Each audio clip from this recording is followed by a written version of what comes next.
करती हूँ। कैसे हैं आप लोग? आशा करती हूँ आप सब स्वस्थ और सुरक्षित होंगे। करवा चौथ का व्रत आने वाला है और करवा चौथ के व्रत में हमें पूजा किस दिशा में बैठ के करनी चाहिए, किस कोने में करनी चाहिए, घर के टोटी जो है करवे की टोटी का मुख किस दिशा में होना चाहिए, अर्घ हमें किस दिशा में देना है, ये सारी बातें मैं आपसे शेयर करूंगी। और वास्तु के हिसाब से हमें करवा चौथ की पूजा कहाँ बैठ के करनी चाहिए, किस दिशा में बैठ के करनी चाहिए, ये सारी बातें मैं शेयर करूंगी। बहुत सारे क्वेश्चंस भी आ रहे थे कि जो करवे हम रखते हैं उनकी टोटी की दिशा किस तरफ होगी, तो ये सारी बातें इस वीडियो में शेयर करूंगी।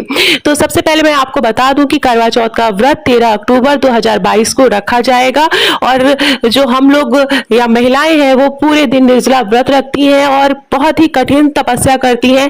तो जो पूजा पाठ है वो हमें अच्छे से करना चाहिए, दिशा को ध्यान में रख के करना चाहिए, ताकि जो हमारा जो व्रत है वो फलीभूत हो, सुफल हो और हमारे पति की लंबी आयु और दीर्घायु हो।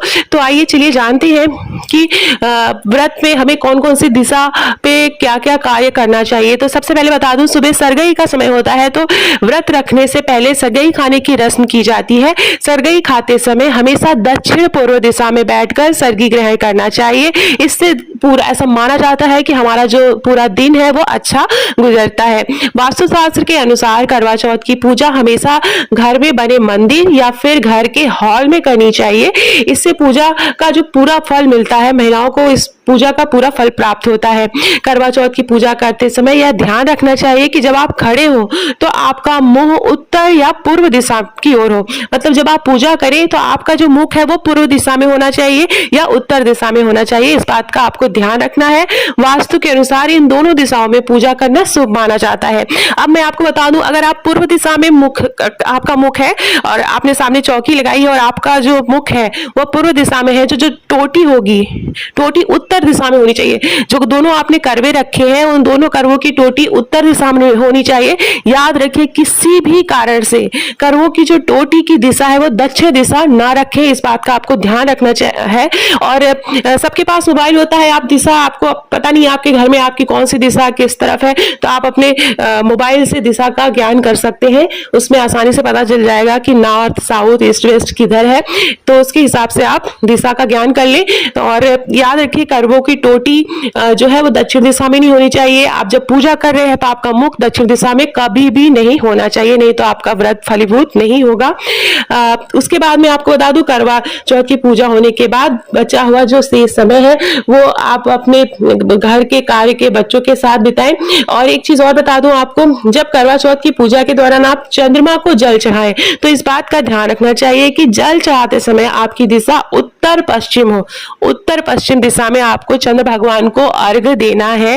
तो ये सारी बातों का आपको ध्यान रखना है।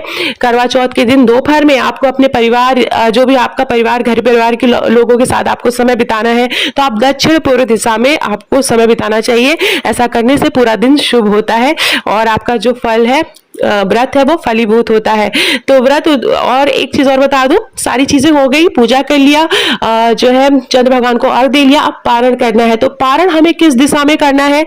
व्रत के बाद उपवास तोड़ते समय पूर्व दिशा की ओर बैठकर खाना खाना चाहिए, या आप जल ग्रहण कर रहे हैं जब आप अपने पति से, तो पूर्व दिशा, याद रखिएगा, आपका मुख पूर्व दिशा में होना चाहिए।